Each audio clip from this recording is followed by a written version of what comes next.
Hello and welcome to Crux Investor. We caught up earlier today with Merlin Marr-Johnson. He's the director at Salazar Resources, TSX-V listed explorer hunting for gold and copper in Ecuador. We talked through their JV with Adventus, what it means for them, and taking control of their own destiny by investing in their 3 projects in Ecuador. So if you want our thoughts on their plans, the conversation we had, and indeed the company itself for 2021, you can find that at cruxinvestor.com/club, where you can also find detailed company reports. You can find commentary from experts from around the world on a variety of companies and commodities. There are training videos on there to help you with your own diligence process. There are summaries of other interviews that we've done, which will save you just a little bit of time. And if you want to join a thriving community of investors sharing their thoughts and ideas with each other, you can find them at cruxinvestor.com/club. And we'd love your feedback too. So do give us a like, much appreciated. Leave your comments below. We do get back to absolutely everyone. And if you want to see what we talked about today, take a look in the description below. Merlin, how are you doing, sir? All good, thank you. All good. How are you? Not bad, not bad. Happy New Year to you as well. Did you have a good one? Yes, I did, although it seems like a distant memory already. I know. That's frightening, isn't it? That's frightening. Well, thanks for getting on the phone with me. We followed your story last year. We quite liked, the thematic and the story that you were telling. Wanted to catch up with you. So, I tell you what, and I do want to get into it because I've got a few questions for you, if you don't mind. But why don't you give us that 1 minute overview of what it is, what your story is for people new to this, what you do, and then I'll pick it up from there. Great, thank you. We've got lots going on, so plenty to chat about. But in summary, Salazar Resources is a TSX-V listed exploration company with a difference. And the difference is that we've got a carried interest in a high-grade asset that's coming to production. It's in feasibility at the moment, and we are fully carried on that. We've got a 25% stake that is fully carried, so we don't have to contribute to the capex there. So it saves us from having to dilute to build that mine. Also, we get income. We have income from advanced royalties and from management fees, and we've got a drilling subsidiary, which provides us with income as well. So we're an exploration company in Ecuador with a fantastic team and a great portfolio of 100% held licenses that we'll be drilling this year. Plus, we've got this carried interest, which more than carries our market capitalization. So investors have the free carry or a de-risked investment in exploration in Ecuador. Okay, brilliant. Thanks for the reminder. Look, we'll put a link to some of the other interviews that we've done below, so people can check that out in terms of business plan, strategy, etc. Because it's quite an interesting structure that you put in place there. But here's the questions that I want to put to you. Okay, 2020 was difficult for a lot of people in mining. It was very, very difficult in certain jurisdictions. And other people flourished because there's a very positive. Gold price at that moment, copper's doing quite well, nickel's doing, a lot of commodities are doing quite well, but COVID, caused a few problems.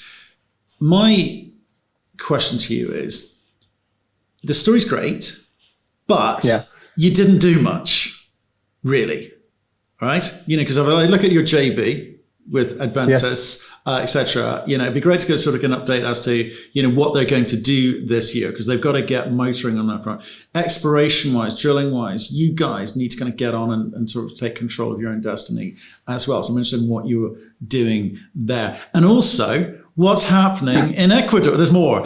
What's happening in Ecuador, because you've had elections, right? And we've had various people write in about where mining sits. In the mix of all this electoral banter that is going on. So how answer you these questions?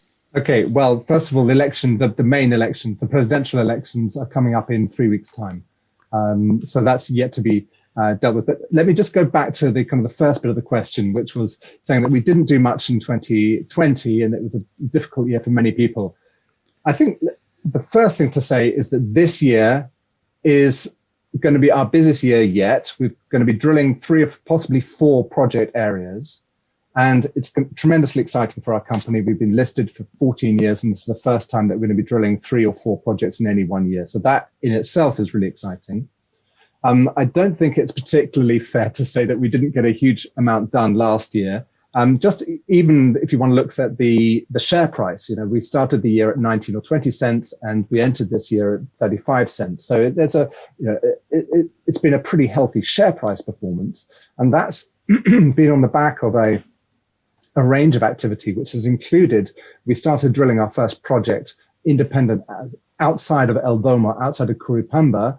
It was the first 100% project that we've been drilling since El Domo was found in 2008. So that was a departure. And also within our own portfolio of 100% held licenses, we've done lots of geophysical work, preparation for drilling, mapping, and there's been a huge advancement in our own portfolio. And the joint venture work with Adventus, that had involved drilling and preparation, and also starting of the feasibility study. So despite COVID, and with the retraction in the junior market from August of last year, our share price almost doubled, and we were pretty busy. My point is this: if I look at your valuation in the marketplace, I get the share price appreciation, but the market cap is what it is. You're still a small company, but it seems like that's been because of what Adventus has been doing for you, for your share, your 25% fully carried share of their project. What I want to get out of you today is, what are you going to do to start taking control of your own destiny? Okay, you've mentioned you've given a few clues there. It's going to be a busy year, 3 or 4 projects that you're going to be drilling. So I guess that's going to be what we should talk about, because your busiest year from a very low base is great, but what's it going to do for you? Why have you chosen those 3 or 4 projects? Okay, so you're basically asking what are the catalysts for a share price move. I think what we saw last year largely was that our valuation shifted more in line with our equity split on Curipamba, El Domo. So they've got 3/4 of the project, and we've got 1/4 of the project. And so if one looks at just that project alone, our valuation should be 1/3 of theirs. And so actually a lot of the share price movement in the last year really has been that Adventus and Salazar, they trade at 3 times our value. They're at about $150 million Canadian at the moment, and we're about $50 million. So we're more or less in line on valuation at kind of at the top down look through level of El Domo or Curipamba, that project. But there are a couple of things you need to remember. One is that Adventus has to fund our share of the project. And so even though we've got a 25% equity stake, actually our value, if you strip out what we actually have to contribute in the short term and you do an NPV on our cash flow, the equity value share is much higher. I've got it closer to 40% of the actual overall value of that project, which makes a huge difference. Adventus has just committed to spending $20 million on the projects in which we've got a carried stake over the next 12 months. And so that's hugely valuable to us. When it comes to, and just so the other thing is that both companies are trading at quite a steep discount to the NPV of the project. We're trading at 55% discount to the project. And as we go through this year and do that infill drilling on the feasibility study, and we advance towards the completion of the feasibility study, that discount to NPV should drop away. So both of our share prices should appreciate.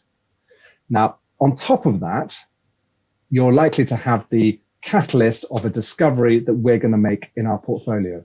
And if you're looking for a major discovery, if you're looking for a major deposit, one of the best places you want to be is in Ecuador. And if you are looking within Ecuador, you want to be with the people that have got the best track record for this discovery and know where all the geology is and has built up a really exciting portfolio. And that is our team. That is Salazar Resources. So we can expect a gradual share price appreciation as El Domo walks its way on that path to production. And then you've got the upside of a significant kicker coming through exploration success. And that's really the investment case. Okay, well, look, let me get to the point where I can kind of park the Adventus project, because they're in control of that. You're sort of on their coattails in a way. You're not involved. Well, let me ask that question there. Remind me: is Freddie Salazar still offering advice to them? And he knows the country, he knows the district, he knows the project. Is he involved? Absolutely. We get a management fee for running the geology side of the project.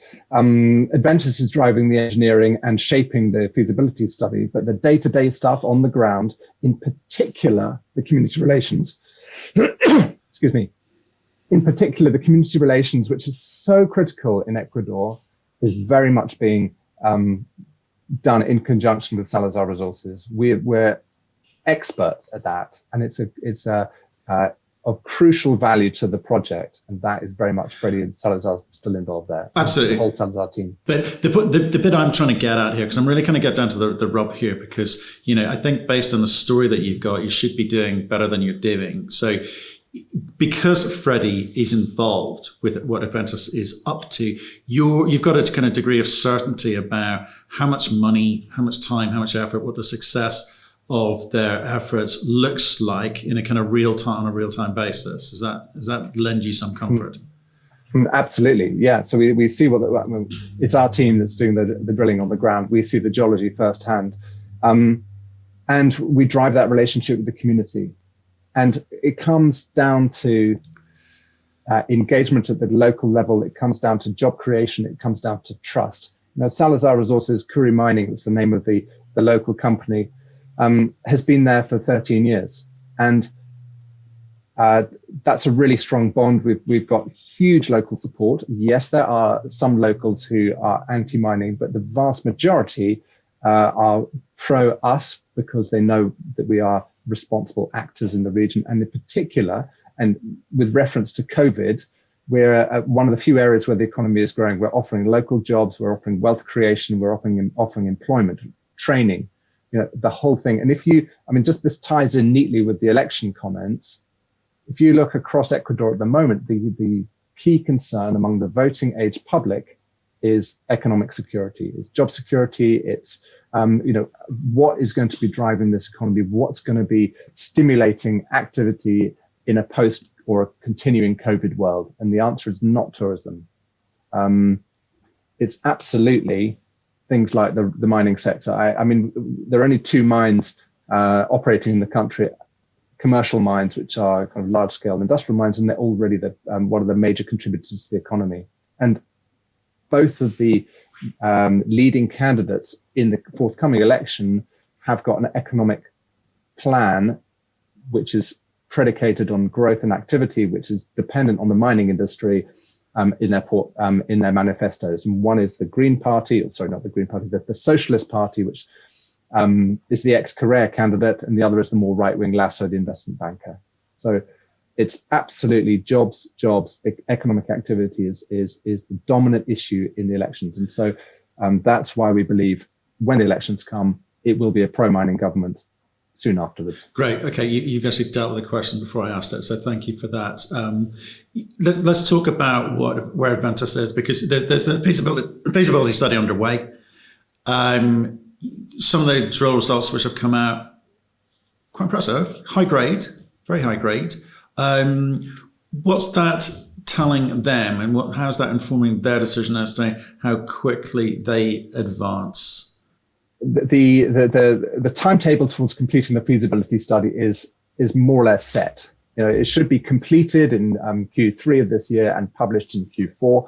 That's all on track. But what's really, really nice is to get these infill drill results, which are so spectacular. So 10 days ago, or 2 weeks ago, we published we released 4.2 meters at 45% copper equivalent. 45% copper equivalent. That's 19% copper, 24 grams gold. These are high-grade assets, high-grade assays within a high-grade asset. Yesterday, 2 days ago, rather, we published another 5.7 meters at 17% copper equivalent. These are really, really good results. And what they do is they confirm, they don't change the overall picture. The global grade isn't going to change. It's still going to be 9 million tons measured and indicated at 5% copper equivalent. They're just very, very useful reminders that actually this deposit is one of the highest grade assets in the world. If you look at, if you run the peer comparison, which we have done and we do, you can see that really it's second only in terms of grade and value per ton to DeGrussa, which is the asset in Australia, which is kind of carrying a $1 billion valuation. So, we know that these assets are valuable. And actually, if you look at the lower grade VMS projects, many in Canada, some in Ecuador, they are all underground projects. So this is 5% copper equivalent in an open pit. Why is this relevant? Because it means that it's much, much easier to finance. It reduces your payback period and just makes this a really easy project to finance. And so that timeline to financing is going to be very short. And so your payback is very quick, which is tremendous for Salazar Resources shareholders. Okay. Okay, you're on track with the feasibility study, but unlikely to get financed off the back of the feasibility study. You're going to have to do, Adventus is going to have to do more work. So I say you because you did a joint press release. It's nice to get your name associated with that success. But what is the timeline? Because obviously, copper is having a good time of it in the market at the moment, but it typically goes in cycles. I know there's other people with the EV thematic would argue that actually no, this is going to be a much longer cycle. What are they doing after Q3, Q4 to kind of get themselves in a position where they can get the term sheets on the table, where they do understand better the economics around the financing? Okay, so during the course of this year, Adventus will be working on an investment and exploitation agreement with the government. So that'll be a kind of a legally binding arrangement with the government, whereby we'll have them be able to kind of lay out the path to a mining permit. There won't be a lot of work that's required after the feasibility study. The work is being done to a standard where you'll be able to go straight into financing. Often these things take 6 months, sometimes 3 months, sometimes 9 months. If they're difficult to finance, they take longer. But we're not expecting the gold price to collapse. We're not expecting the copper price to collapse. Obviously, one never knows. But even in a downturn, what you find is that the best assets get financed first. And this is one of the best assets. So that's we don't expect things to delay long in 2022, and we certainly aim to be in construction in 2022 and into 2023. Okay, let's park it only because that's the major part of your valuation. One would argue, but we can sort of say it's not long to fruition. Now let's come to the bit where you're in control of, and where you need to maybe start talking to the market a bit more, which is your plans for this year. Busiest year on record from a low base, but busiest year on record. Yeah. What exactly are you doing? How are you going to finance it? The first thing I should say is that we started drilling in September, and we've got 2 holes drilled in Los Osos, which were over 500 meters long, with sulfides from top to bottom. We haven't got the assays back yet. So absolutely, as a first point of business, is we need to put out those assays. Related to Los Osos, which is a very small license area, it's only 229 hectares. We signed the Los Santos license area late last year, which is very close to Los Osos and is actually adjacent to the Cangrejos licenses held by Lumina Gold. And that is 10 times bigger. It's 2,200 hectares. So that gives us much more runway, exploration potential within this area. Again, I haven't forgotten your question about how we're going to finance it, but just on Los Osos, in this Cangrejos area, we really believe this is one of the hottest areas in Ecuador for finding large systems. Cangrejos is quite low grade. If we can find a really high grade core within Osos, then that's fantastic. But if, like Cangrejos, we're dealing with hundreds of meters, possibly 300 meters, 500 meters of 0.3, 0.4, 0.5, 0.6, 0.7 grams per ton gold, then that we're slightly boxed in Los Osos, which is why having Santos to the east is so tremendous, because we really like we can see the mineralization in this area, but having Santos gives us the run room to actually fit a big deposit within those areas. And so we've already got field crew on the ground in Santos. We're already mapping, we're already sampling. We aim to be drilling that in the second half of this year. How are we going to finance it? We've got income from our drill rigs, which is about $2 million US. We've got about $1 million US in cash, and we've got income from advanced royalties and management fees as well. So in theory, not in theory, the arrangement that we've got at Adventus is that for every dollar they spend, we get paid 10 cents for managing the investment on the ground. Their budget this year is $20 million. You can go figure what our theoretical management fee is on a 10% basis. So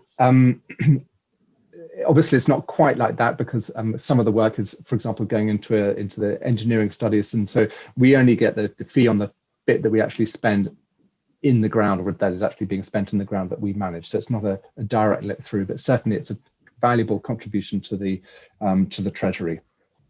It is possible. I mean, I certainly believe that exploration companies perform better when there's a really healthy treasury buffer.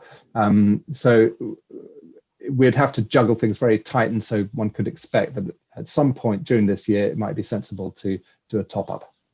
Right. Okay. Well, I guess that's what I'm getting at, is because because you're in control of what you're in control of, you're going to set the pace, and I'm wondering what that pace, busiest year on record, what that pace looks like, and do you continue to have to reassess? Because, having been relatively quiet in terms of your own activity, I think that you're going to need to reignite the flame, as it were, underneath the seat here, because I think the expectation around the story that you painted at the beginning of last year, and and I get that the share price has doubled, which is great, nearly doubled. It's great, but there's so much more potential here. So you've got to drive that agenda.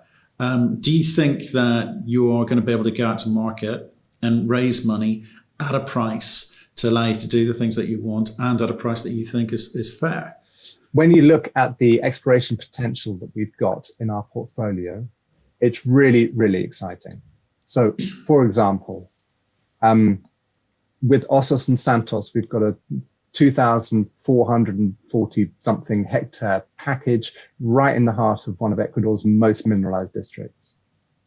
Up in the north, we've got Rumiñahui, which is a tremendous kind of 1 hectare size stockwork with 1 to 2 grams gold and 0.5% copper. It's riddled with stockwork veining and chalcopyrite, and it's on trend from the massive billion-ton Urimagua, and then beyond that, the Cascabel porphyry. So it's a classic porphyry territory, and there are a lot of people who are interested in that. We've already got lots of inbound questions asking about Rumiñahui, and so we're going to be drilling that in Q2. And then if you go down to the south of the country, we've just completed a geophysical program on Macaramina, which had 10 grams a ton in soils. It had 30 grams a ton in rock chips. It's a compact license area, but we're targeting VMSs. And we know that the VMSs are valuable because we drilled one at El Domo, Curipamba, and we've just done the geophysics, and it's lighting up like a Christmas tree. We've only had the initial raw data back yet, but we can see that there's something really exciting just below where we're getting the best base and precious metals. So there's another high value target there. So we've got 3 really high priority targets within 4 projects in one of the most prospective countries in Ecuador. And you've got the equity story underpinned by another asset which more than covers the market capitalization. So absolutely, yes, we can get a top-up financing at the right price by people who are interested in the backing a team like Freddy Salazar in Ecuador. Okay, so what do you think the market's going to want to need, is going to need to hear? Because you hope you're going to be doing that at a higher valuation than today, because you should be putting out results more consistently. Well, in fact, are you? You're talking about assays still outstanding from drilling that you did in September. What's going on?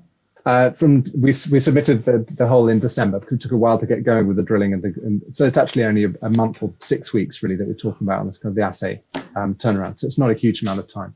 Okay. And we'll be drilling at Rumiñahui, which is remember, we've been waiting for 20 years. Freddie's been lining up Rumiñahui for 20 years to get drilling. It took him 15 years of dialogue with the local community for them to agree to come into the area, and that was achieved in July last year. I mean, and since then we've mapped the whole area, we've sampled the whole area, we've got a new geological interpretation. We're really excited about what we're seeing, and the community is actually completely on side now, really supportive of us staying there and furthering our work, and we should be drilling there in 2 or 3 months. So, that's pretty exciting. Okay, and obviously, look, you'd love to replicate some of the numbers that you've been putting out on the Adventus demo project. What do you know currently? Because there's been no drilling before. I mean, what's your expectation of what you're going to come back to market with? Okay, so in Curupamba, it's not a VMS project, so I'd be very surprised if you get the kind of the VMS style results that we're seeing at El Domo. So to get 45% copper equivalent is not something we're looking for. But what we would like to see is a Newmont style intersection, which is 100 gram meters. So 50 meters at 2 grams a ton, or 100 meters at 1 gram a ton. Anything like that would be a huge success. And the reason why we think it's possible is that if you actually look at the rock chip samples that we've got across Rumiñahui, for example, we've got 55 meters at 2.7 grams a ton at surface in a rock chip. Now, this is a stock work, so in theory, it should be just as mineralized in depth as it is across. So I've been around the area, and when I crack open the rocks a long way away from the stockwork, there's disseminated chalcopyrite, disseminated bornite. It's a pumped system. It'd be great it'd be tremendously exciting to get drill holes into that. Okay.